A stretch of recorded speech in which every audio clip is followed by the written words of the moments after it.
Good evening everyone. Class 9 CBSE board. हम लोग lines and angles के बारे में पढ़ रहे थे। एंगल्स का क्लास हो चुका है, अलग अलग तरह का एंगल्स के बारे में जाने। आज हम लोग पढ़ेंगे पैरेलल लाइंस के बारे में। Parallel lines, what are parallel lines? सबसे पहले छोटा सा डेफिनेशन जान लेते हैं। Parallel lines, lines on a plane which do not or never intersect each other when produced on either side। ऐसा लाइन या ऐसे दो लाइन जो किसी प्लेन पे हैं और वो एक दूसरे को कभी ना काटे, भले ही हम उसे आगे की तरफ या पीछे की तरफ कितना भी बढ़ाएं। ठीक है, ऐसे लाइंस को हम लोग पैरेलल लाइंस कहते हैं। ठीक है, तो ऑब्वियसली सर ऐसा लाइन के बीच का दूरी हमेशा बराबर होना चाहिए, तभी ये एक दूसरे को नहीं काटेंगे। दोनों में से कोई एक लाइन अगर जरा सा भी हिलेगा तो आगे जाकर के एक दूसरे को काट सकता है। पैरेलल लाइंस का सबसे अच्छा एग्जांपल आपका रेल का पटरी है, जो एक दूसरे को कभी नहीं काटते। आगे आते हैं। ठीक है, पैरेलल लाइंस हो गया, इस पे ज्यादा बहस नहीं करते हैं। अच्छा, एक बार proper definition.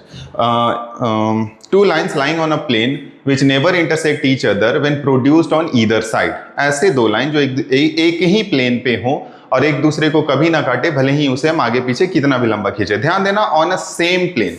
This is a plane, suppose करो, ओके इधर आपको नहीं दिख रहा होगा।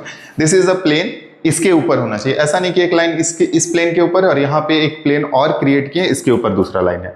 ये और वो लाइन एक दूसरे को इंटरसेक्ट कर सकते हैं, क्योंकि प्लेन भी एक दूसरे को इंटरसेक्ट कर रहा है। प्लेन्स के बारे में आप 11th में जाकर के जब 3D पढ़ोगे तो ज्यादा अच्छे से समझोगे। फिलहाल ऐसे समझो, एक पेपर के ऊपर दो लाइन जो एक दूसरे को नहीं काट रहा है। ठीक है, ओके। पैरेलल लाइंस को पढ़ने के साथ ही हमें एक तीसरा लाइन के बारे में पढ़ता है, which is called transversal.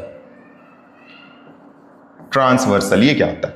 Suppose करो किसी प्लेन पे दो तीन गो लाइन है, ठीक है, और एक तीसरा लाइन है जो इन तीनों को काट रहा है। तो ये तीसरा लाइन इन तीनों लाइनों के लिए ट्रांसवर्सल का काम करेगा। सर आप पैरेलल लाइन पढ़ा रहे थे और यहाँ जो तीन लाइन खींचे ये पैरेलल नहीं है, तो एक दूसरे को आगे जाके काटेंगे। ठीक है, काटे, कोई फर्क नहीं पड़ता। फिलहाल हम पैरेलल लाइन का डेफिनेशन दे दिए हैं, आगे हम ट्रांसवर्सल का डेफिनेशन दे रहे हैं।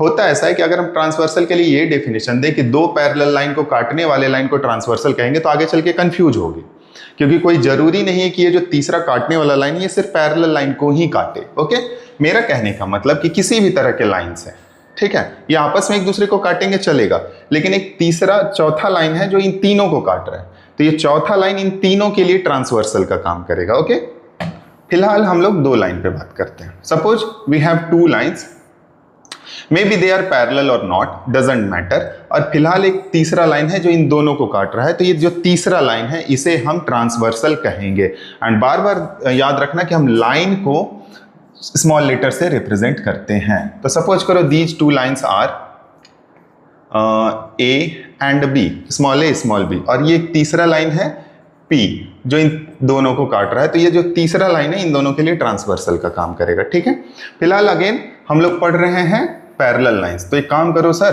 पैरेलल लाइन को काटो। ठीक है, ओके। जब दो पैरेलल लाइन को कोई एक ट्रांसवर्सल काटता है, सपोज करो we have two parallel lines named as L which is parallel to M। ध्यान देना, ये पैरेललिटी का साइन है। ओके, दो पैरेलल लाइन खींच करके हम लोग पैरेललिटी दिखाते हैं। तो L और M पैरेलल है और एक ट्रांसवर्सल है जिसका नाम हम दे देते हैं A। ठीक है, सपोज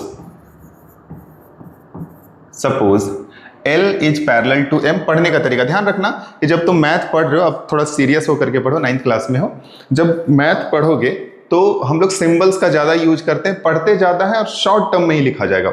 बड़ी बड़ी बातें 2-2, 3-3, 4-4 पेज का बात कम से कम नोटेशंस में लिखा जा सकता है। ठीक है, आगे आते हैं। Suppose L is parallel to M and A is transversal. Okay, तो क्या हो गया, जब A इन दोनों लाइनों को काटा तो देखो बहुत जगह एंगल बना मेरे पास।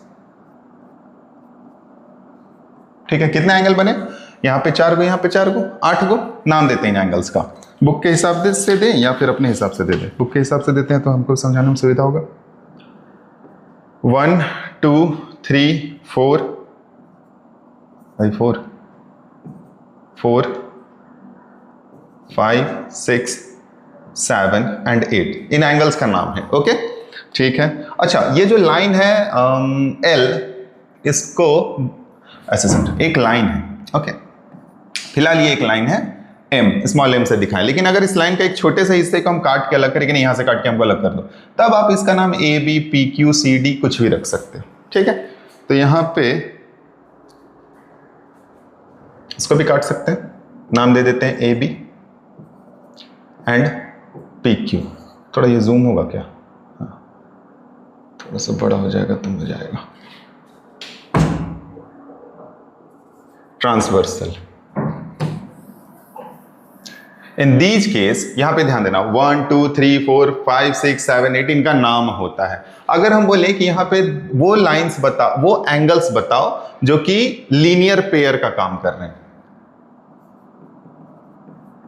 लीनियर पेयर का काम कर रहे हैं, चलो स्टार मार्क दे देते हैं, लीनियर पेयर का काम कर रहे हैं। तो लीनियर पेयर एक बार बतला दूं मैं, किसी लाइन के ऊपर वैसे एंगल्स जो अगल बगल होते हैं उन्हें लीनियर पेयर कहा जाता है। तो सर अगर हम इसको आगे बढ़ा दें तो ये दोनों एक तरह से लीनियर पेयर हुआ, ये दोनों अगल बगल वाला लीनियर पेयर हुआ, ये दोनों अगल बगल वाला लीनियर पेयर हुआ, ये दोनों अगल बगल वाला लीनियर पेयर हुआ, और लीनियर पेयर का सम कितना होता है 180 डिग्री। तो यहां पे मेरे पास एंगल 1 और एंगल 2, और कौन हो जाएगा 1 2 हो गया, एंगल 2 एंड एंगल 3, 2 3 भी, 3 4 भी, एंगल 3 एंड एंगल 4, और एक एंगल 4 एंड एंगल 1, ये लीनियर पेयर बनेंगे। नीचे अपना दिमाग लगा लो, angle 6 and angle 5, angle 5 and 8, angle 5 and angle 8, थोड़ा सा साथ में रहना तो ज़्यादा सीखोगे, angle 8 and angle 7, and similarly angle 6 and angle 7 are linear pairs. Linear pair है तो इनका सम क्या होगा 180 डिग्री। बहुत अच्छी बात है। अब थोड़ा अलग प्रजाति का नाम सोचते हैं, समझते हैं। ओके सर, अब लीनियर पेयर पढ़ लिए, अब एक और टाइप जानो, corresponding angle, corresponding angles, corresponding angles ये क्या होता है? ठीक, वैसे एंगल जो एक ही स्थिति में है, ठीक है, वैसे एंगल्स जो एक ही स्थिति में। अगर हम बात करें कि एंगल 1 जिधर देख रहा है और जितना बड़ा मुंह खोल के बैठा है, सिमिलरली एंगल 5 का भी वही पोजीशन है, तो यहां पे हम एंगल 1 और एंगल 5 कोरिस्पॉन्डिंग एंगल का काम करेंगे। और याद रखना, जब दो पैरेलल लाइंस को एक ट्रांसवर्सल काटता है तो कोरिस्पॉन्डिंग एंगल्स बराबर होते हैं। एक नजर में देख के भी बराबर ही लग रहा होगा, एंगल 1 एंड एंगल 5, तो एंगल 1 बराबर एंगल 5 लिख सकते हैं। इसको रट लो, corresponding angles are equal, corresponding angles are equal, corresponding angles are equal, और कोरिस्पॉन्डिंग एंगल जो एक ही स्थिति में है, तो 1 और 5, तो 4 जैसा कौन दिख रहा है 8, angle 4 is equal to 8। Similarly angle 2 की तरह एंगल 6, एंगल 2 की तरह एंगल 6, एंगल 3 की तरह एंगल 7, ठीक है। तो मेरे पास 4 पेयर बन गए कोरिस्पॉन्डिंग एंगल्स के। अब आते हैं थोड़ा और अलग प्रजाति की तरफ, अल्टरनेट इंटीरियर एंगल। एक ही बात क्या है यह, अल्टरनेट इंटीरियर एंगल्स, ये भी आपस में बराबर होते हैं। एक बार फिर से, when two parallel lines are intersected by a transversal, then the pair of alternate interior angles are equal. Alternate interior angles are equal. Alternate interior angles are equal. Alternate interior angles are equal. तो which are alternate interior angles? यहाँ पे देखो angle 4 और angle 6 एक ही जैसे हैं लेकिन मुंह घुमा के खड़े हैं, ठीक है। तो एंगल 4 और एंगल 6 आपस में बराबर होंगे। सिमिलरली एंगल 3 और एंगल 5, एंगल 3 और एंगल 5 आपस में बराबर होंगे। सर लेकिन एंगल 5 तो एंगल 1 के बराबर था, यानी कि 3 भी 1 के बराबर हो जाएगा।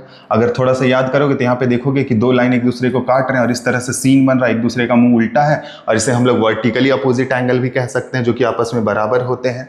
याद रखना, मैथ में हर कॉन्सेप्ट एक जगह से उठ के दूसरे जगह कहीं पे भी इस्तेमाल हो सकता है, तो कॉन्सेप्ट बनाने पे ध्यान दो, धीरे धीरे ही पढ़ो लेकिन कॉन्सेप्ट बनाओ, सो दैट कि जब तुम क्वेश्चन बनाओ या बोर्ड पे तुम्हारे क्लास में जब teacher A B Q P Q R S T U B कुछ भी करे तो तुमको समझ में आए को किस टॉपिक पे और किस बारे में बात कर रहे हैं। ध्यान से सुनना, कॉन्सेप्ट बनाना। ओके, तो सर अल्टरनेट एंगल्स 4 और 6 अल्टरनेट एंगल का काम कर रहे हैं, 3 और 5 अल्टरनेट एंगल का काम कर रहे हैं, और चूंकि ये पैरेलल लाइंस के अंदर हैं इसीलिए इसे अल्टरनेट इंटीरियर एंगल कहा जाता है। तब तो अल्टरनेट एक्सटीरियर एंगल भी होता होगा, बिल्कुल होता है। Alternate exterior angles. ठीक है, अब बाहर की तरफ चलते हैं। 2 जिस पोजीशन में है, सिमिलरली यहाँ पे 8 भी उसी तरह मुंह बाहर की तरफ करके बैठा हुआ है।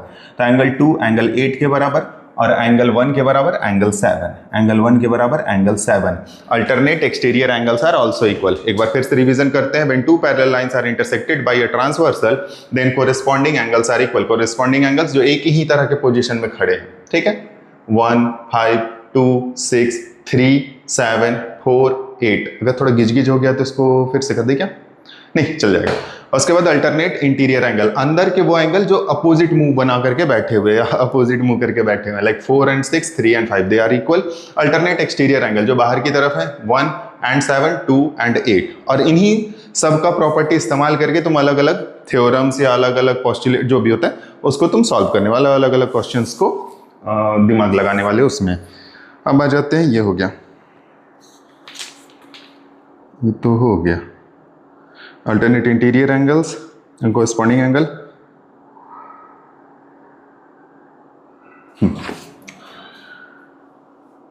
थोड़ा सा मिटाऊं। लीनियर पेयर्स तो आप जानते हो।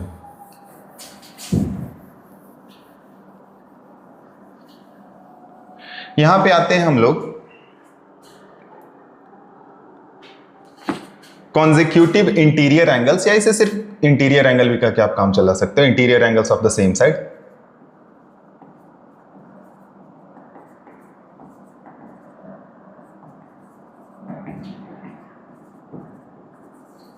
कॉन्जिक्यूटिव इंटीरियर एंगल्स या फिर interior angles of same side. ये क्या भाई, ध्यान देते सर, अंदर के एंगल, तो अंदर interior angles of the same side. 4 और 5 की बात कर रहे हैं क्या? 3 और 6 की बात कर रहे हैं क्या? एग्जैक्टली तो क्या ये भी बराबर होते हैं? देखने से बराबर लग रहा है क्या? ना, बिल्कुल भी नहीं। ये छोटा है, ये बड़ा है, ये बड़ा है, ये छोटा है। तो इन दोनों के बीच में क्या रिलेशन है? तो एंगल 4 और एंगल 5 जरा देखते हैं क्या रिलेशन है। एंगल 4 और 5 के बीच में रिलेशन। अच्छा, 4 और 1 के बीच में क्या रिलेशन होगा? ऑब्वियसली लीनियर पेयर बना रहा है, एक लाइन है और उस पर एक लाइन खींचा हुआ है, तो ये दोनों एंगल का सम 180 डिग्री होना चाहिए। यानी 1 और 4 180 डिग्री। 1 जो है वो 5 के बराबर है, क्यों? कोरिस्पॉन्डिंग एंगल के रिलेशन से। तो अगर 1 5 के बराबर है तो 4 और 5 का भी सम 180 डिग्री होना चाहिए। Yes, the sum of interior angles of the same side is 180 degree. Sum of interior angles of the same side is 180 degree. या फिर थोड़ा स्टैंडर्ड लैंग्वेज में बोले, consecutive interior angles are of the sum 180 degree. The sum of consecutive interior angles is 180 degree. The sum of interior consecutive angles is 180 degree. The sum of consecutive interior angles is 180 degree. या फिर दूसरी भाषा में क्या है? Interior angles of the same side. ये sentence इस्तेमाल करना तो दिमाग में बैठेगा। ठीक है, तो सर 4 और 5 का सम 180 डिग्री, तो 3 और 6 भी 180 डिग्री या 180 डिग्री। थोड़ा दिमाग लगाओ, कैसे 3 और 6 180 डिग्री कैसे होगा? तो 3 और 2 तो 180 डिग्री होगा। 2 का 6 के साथ रिलेशन है कोरिस्पॉन्डिंग एंगल का, तो 2 और 6 बराबर, तो 2 की जगह 6 को रिप्लेस कर सकते हैं, बोले तो 3 और 2 180 डिग्री हो सकता है। या नीचे से देख सकते हो, 7 और 3 कोरिस्पॉन्डिंग है, 7 और 6 का वो सम 180 डिग्री, यानी 6 और 3 का भी सम 180 डिग्री है। ये उसके बराबर, वो उसके बराबर। तो यही है, 3 तरह के एंगल्स जान लो, corresponding angle, alternate interior angle, alternate exterior angle और कॉन्जिक्यूटिव इंटीरियर एंगल या फिर interior angles of the same side. अब इससे रिलेटेड हम लोग क्वेश्चंस बनाएंगे। आई डोंट नो कि इस क्लास में कितना टाइम लग रहा है। सीधे टॉपिक पे आते हैं।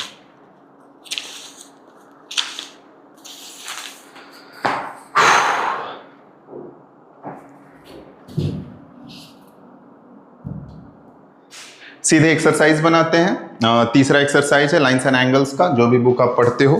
पहला प्रश्न, in the given figure L and M are parallels and transversal T cuts them if angle A1 is इतना इनका। ओके, पहला प्रश्न कहता है कि 2 पैरेलल लाइंस हैं, अच्छा नाम है L और M, एक ट्रांसवर्सल इन्हें काट रहा है।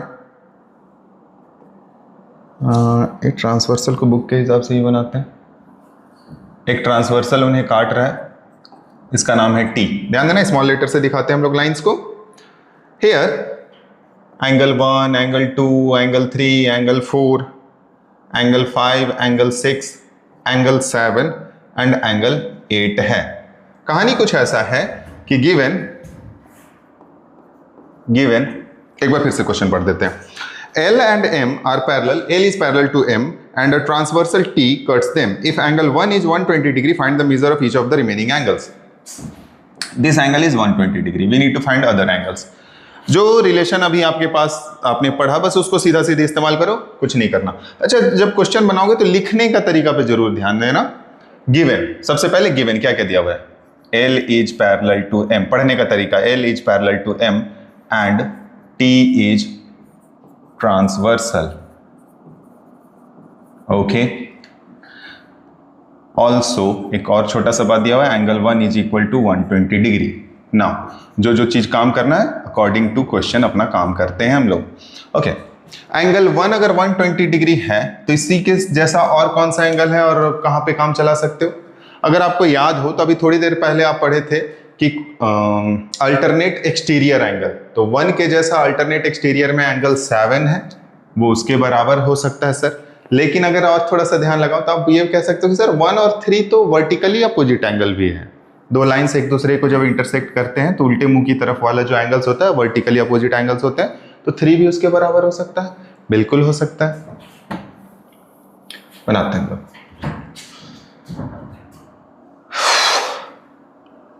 Angle 1 is equal to angle 3 120 degree, बगल में रीजन लिख दो, वर्टिकली अपोजिट एंगल्स, स्टाइल से लिखना। Angle 1 is equal to angle 7, again this should be 120 degree, ये भी होना चाहिए। बगल में रीजन लिख देते हैं, अल्टरनेट का शॉर्ट फॉर्म, अल्टरनेट, एक्सटीरियर का शॉर्ट फॉर्म एंड एंगल्स का short form. This symbol shows angle and this symbol with S shows angles. Okay? सीखो धीरे धीरे। चलो सर, आप 1 निकाल लिए, 3 भी निकाल लिए, 7 भी निकाल लिए, अब क्या निकालना है मेरे को? अगर 3 निकल गया तो 3 के बराबर 5 भी हो सकता है। Angle 3 is equal to angle 5 is equal to 120 degree, बगल में फिर से रीजन लिख देते हैं, and the reason is what? Alternate interior angle. इस बार ये दोनों अल्टरनेट है लेकिन अंदर में है। 1 इज इक्वल टू 7, ठीक है। और कुछ बच रहा है? अभी तो ढेर सारे बचे हुए हैं हमारे पास है, 2 4 5 एंड 8, ठीक है। As angle 4 plus angle 5 must be equal to 180 degree. Angle 4 और 5 का सम 180 के बराबर होना चाहिए, क्योंकि दोनों अंदर में एक ही तरफ है जिसका नाम होता है interior angles of the same side. बगल में लिख दो, interior angles of same side. चलो, इन दोनों का सम 180 डिग्री है, दोनों में से एक का वैल्यू तो हम निकाल चुके हैं, किसका? 5 का, विच इज 120 डिग्री। तो angle 4 plus 120 is equal to 180 degree. It means angle 4 जो है 120 उधर जाकर के घट जाएगा तो मेरे पास बचेगा 60 डिग्री। चलो, एंगल 4 भी निकल गया 60 डिग्री। ऑब्वियसली 4 निकल गया, तब तो सर आप 8 भी निकाल सकते हो और 2 भी निकाल सकते हो। हाँ, बिल्कुल भी निकाल सकते हो। अच्छा, 4 जो है वो 6 के बराबर होगा। Angle 4 must be equal to angle 6, किस रिलेशन से? Alternate interior angle, alternate interior angle, और 3 और 5 अल्टरनेट इंटीरियर एंगल था, तो ये भी 60 डिग्री हो गया। अल्टरनेट, बगल में रीजन जरूर लिखते जाना। जब भी अगर आपको कोई चीज आता है और आप कॉपी में बना करके किसी तीसरे या दूसरे इंसान के सामने रख रहे हो, तो कॉपी में इतने अच्छे से एक्सप्लेन करो कि उस देखने वाले को लगे कि हाँ भाई, जिस बच्चे ने बनाया है उसे आता है और अपनी बातों को रखना भी वो जानता है। Okay, angle 4 is equal to angle 6 which is 60 degree, alternate interior angles के रिलेशन से। चलो, ये भी हो गया, 6 हो गया। अब हम कह सकते हैं कि 6 जो है वो 8 के बराबर भी हो सकता है, चाहे 4 भी तो 8 के बराबर हो सकता है। कोरिस्पॉन्डिंग वाला नाम यूज नहीं किया तो उसी को यूज करते हैं। Angle 4 is equal to angle 8, बगल में लिख देते हैं कोरिस्पॉन्डिंग एंगल्स। चलो, ठीक है, again it should be also 60 degree. अब अगर 8 60 है तो 2 भी 60 होना चाहिए। एंगल 2 बराबर एंगल 8 बराबर 60 डिग्री। कौन सा रिलेशन से जरा गेस करो? Alternate exterior angle, alternate exterior angle. अभी शायद शुरू कर रहे हो तो कंफ्यूजन हो सकता है नाम को लेकर के, बट बार बार बनाओगे तो आसानी होगी। अच्छा, चलो हम प्रश्न को बना लिए, ठीक है, लेकिन लास्ट में थोड़ा अरेंज करके लिख देते हैं जो जो एक दूसरे के बराबर है। एंगल 1 बराबर था एंगल 2 का, सॉरी एंगल 1 बराबर है एंगल 3 का, 3 बराबर है 5 का, 5 बराबर है 7 का, और ये सब 120 डिग्री के बराबर है। ओके, अब आ गया एंगल 2, 4, 2, 4, 8 और कौन सा 6। एंगल 2, एंगल 4, एंगल 6 और एंगल 8, ये सब 60 डिग्री के बराबर है। लिखने के बाद स्टाइल से इसको घेर भी दो। रिप्रेजेंटेशन ऐसा रखो कि अच्छा दिखे। सर आपका अच्छा दिख रहा है? हाँ ठीक है, ठाक है, ठीक है। नेक्स्ट प्रश्न पे जाते हैं हम लोग।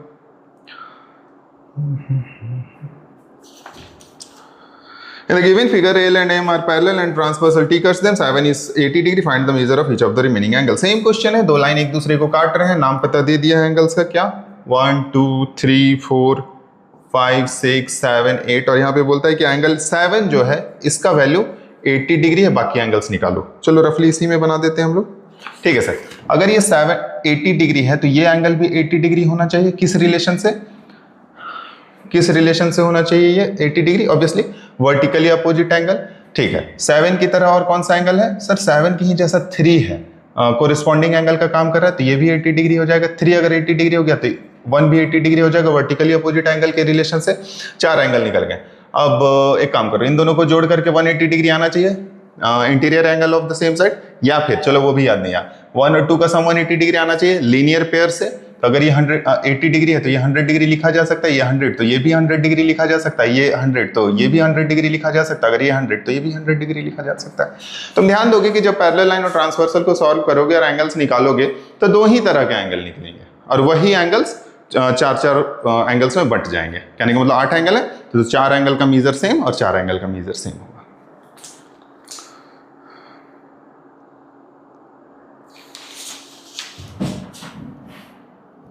थोड़ा सा अलग है, कुछ खास नहीं है प्रश्न, बट देख लेते हैं इसको।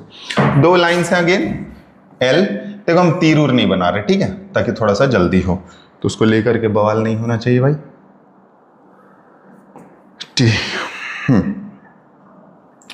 Angle 1, angle 2, angle 3, angle 4, angle 5, angle 6, angle 7, angle 8, ठीक है, 8 एंगल्स है मेरे पास। कहता है angle 1 is to angle 2 given L is parallel to M and T is transversal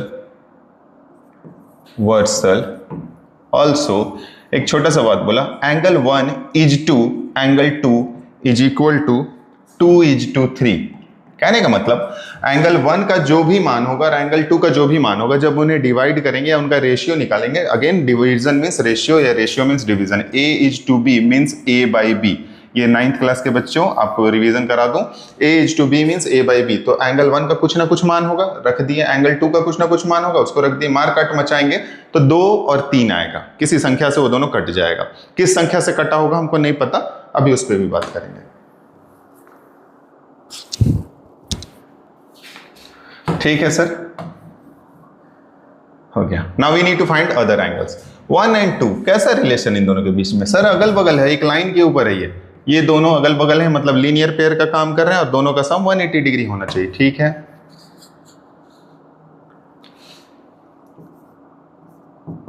according to question angle, नहीं थोड़ा सा काम कर लो, थोड़ा सा, let angle 1 is equal to 2x and angle 2 is equal to 3x। ठीक है, ये कहां से लिखें?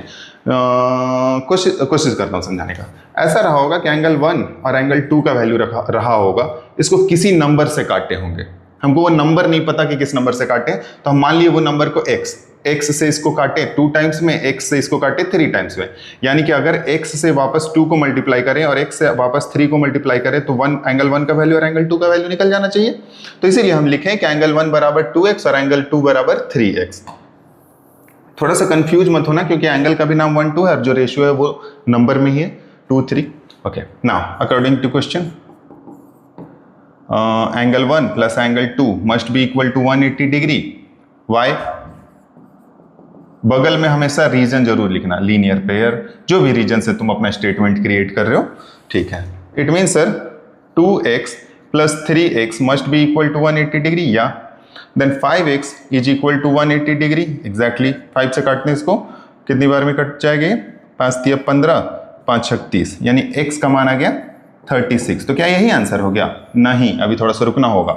हम एंगल 1 निकाल लेते हैं। एंगल 1 का वैल्यू हो जाएगा 2 इंटू एक्स बोले तो 2 इंटू 36 बोले तो 72 डिग्री, एंड एंगल 2 का वैल्यू हो जाएगा 3 इंटू, डायरेक्टली लिखते हैं 36 विच इज 105।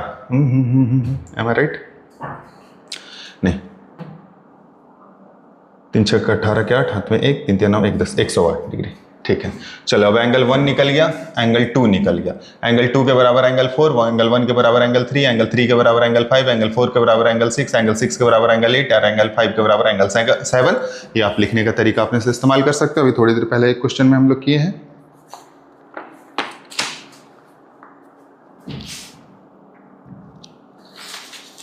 है तो क्वेश्चन इसमें 24 गो, जितना हो सके बताते हैं, नहीं तो एक और क्लास डाल देंगे इसका सॉल्व्ड एग्जांपल्स का। We have again two parallel lines and a transversal. The name of the lines are L and M, and the name of the transversal is small t. Here two angles are 3x minus 20 degree and 2x plus 10 degree. Find the value of x. x का मान निकालना। लिखते हैं as L is parallel to M and T is transversal.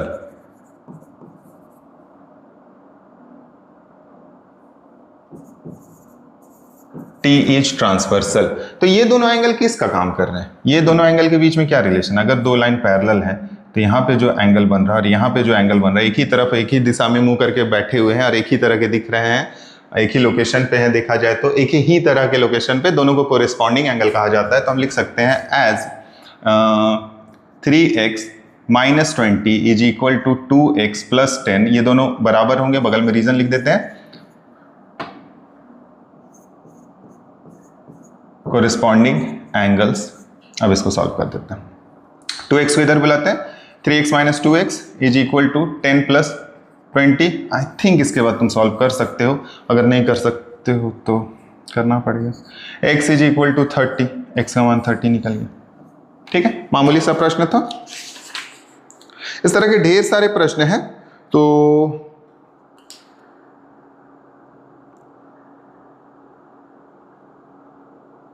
I don't think कि किसी भी question में समस्या होगा। एक दो क्वेश्चन जो इंपॉर्टेंट है उसको हम कर देते हैं, ठीक है, उसके लिए एक वीडियो डाल देते हैं। थैंक यू, इस वीडियो के लिए थैंक यू। थोड़ी देर में सिर्फ क्वेश्चन से रिलेटेड एक वीडियो बना करके डाल रहा हूँ। Thank you so much.